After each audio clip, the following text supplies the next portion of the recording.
बिस्मिल्लाहिर्रहमानिर्रहीम। अस्सलाम वालेकुम व्यूवर्स, मैं हूं शेफ़ मारिया और आज मैं आप लोग के लिए बहुत ही मज़ेदार सी टी टाइम स्नैक की रेसिपी लेकर आई हूं। आज मैं आप लोगों को सिखाने जा रही हूं ब्रेड पेटीज़, जो कि बहुत ही मज़ेदार बनके तैयार होते हैं। इसको बना के आप लोग बच्चों को लंच बॉक्स में दे सकते हैं और इसको आप लोग फ्रीज़ करके भी रख सकते हैं पूरे 1 महीने के लिए। तो चलिए आइए वीडियो स्टार्ट करते हैं। तो यहाँ पर मैंने लिए थे 2 अदद आलू, उसको मैंने बॉईल कर लिया था। तो सबसे पहले आलू को हम मैश कर लेंगे पोटैटो मैशर की मदद से, या फिर आप लोग चाहें तो इसको ग्रेट भी कर सकते हैं। अब इसके अंदर ऐड करेंगे हम मेयोनीज़, तकरीबन 4 to 5 टेबलस्पून के बराबर।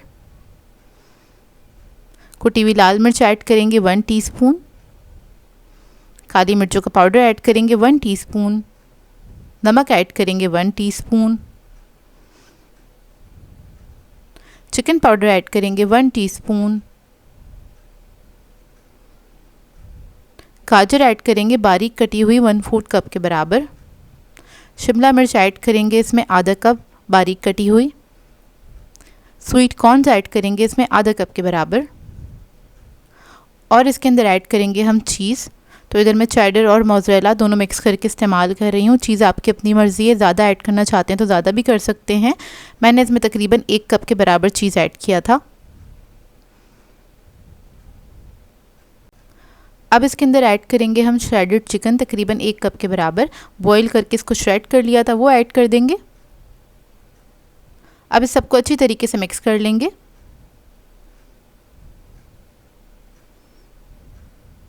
तो देखिए मिक्सचर हमारा रेडी हो गया है। अब क्या करेंगे, स्लाइसेस ले लेंगे। यहाँ पर मैंने मीडियम साइज़ का इस्तेमाल किया है और इसके अंदर ये फिलिंग रख देंगे इस तरह से। आपने अच्छी क्वांटिटी में इस फिलिंग को लगा देना है इसके ऊपर इस तरह से। दूसरे स्लाइस से कवर करेंगे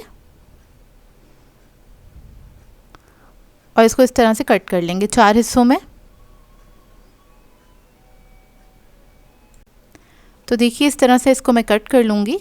अब इसी तरीके से सारे ब्रेड पेटीज़ मैं रेडी कर लूँगी और इस रेसिपी से बहुत सारे ब्रेड पेटीज़ बनके तैयार हो जाते हैं। ये देखिए अच्छी सारी क्वांटिटी में बन जाते हैं। अब 3 अदद मैंने अंडे ले लिए हैं, इसको फेंट लेंगे अच्छी तरीके से। और ब्रेड क्रम्स लिए इसकी कोटिंग के लिए। अब एक ब्रेड पेटीज़ ले लेंगे, उसको आपने सबसे पहले डिप करना है अंडे के अंदर। उसके बाद इस पे लगाएंगे हम ब्रेड क्रम्स इस तरह से। तो आपने अच्छे से लगा देने हैं और इसकी आपने एक ही कोटिंग करनी है। तो ये देखिए रेडी हैं। इसी तरीके से सबको मैं कोट करके रख लूँगी। इसकी कोटिंग के बाद आप इसको रख सकते हैं फ्रीज़र में, चाहे तो 1 महीने के लिए इसको फ्रीज़ कर सकते हैं, बच्चों को बना के दे सकते हैं लंच में, या फिर टी टाइम पे इसको एंजॉय कर सकते हैं। अब इसको हम फ्राई कर लेंगे। तो थोड़े से मैंने रख दिए थे फ्रीज़ करने के लिए और थोड़े मैंने फ्राई कर लिए थे। तो यहाँ पर बस इसको आपने गर्म तेल में फ्राई कर लेना है। इसको फ्राई करने में ज़्यादा टाइम नहीं लगता है,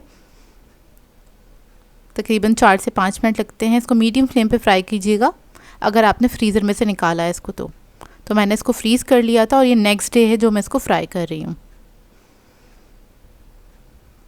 तो मीडियम फ्लेम पे फ्राई करेंगे क्योंकि अंदर तक वो फ्रोज़न हुए होते हैं, ताकि वो अंदर तक उसकी गर्माहट जाए, वो अंदर तक अच्छी तरीके से फ्राई हो जाए।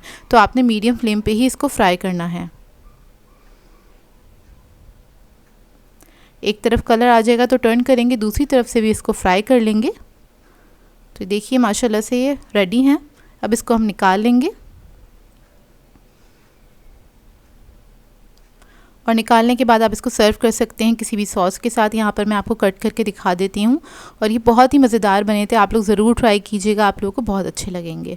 सो व्यूअर्स, अगर आप लोगों को मेरी रेसिपीज़ अच्छी लगती हैं तो मेरे चैनल को सब्सक्राइब करें, लाइक करें, कमेंट ज़रूर किया करें, शेयर भी ज़रूर किया करें अपने फ्रेंड्स के साथ, फैमिली के साथ। तो मुझे अपनी दुआओं में याद रखिएगा। अल्लाह हाफ़िज़।